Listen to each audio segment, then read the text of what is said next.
என்னை பிடித்த வினை என்று என்னை எதிர்த்த எதிர்வினை என்று அம்மா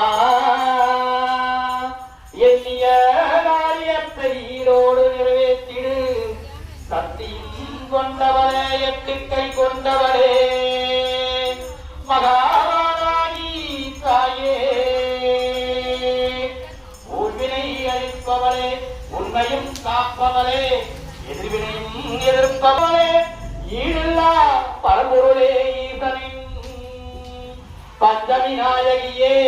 அம்மா மந்ததளத்தில் கொண்டவரே, அம்மா மலாவாராகி ஓடும் என்ற மந்திரத்தோடு வினையோடு ஐந்து என்ற மந்திரத்தில் ஐயமெல்லாம்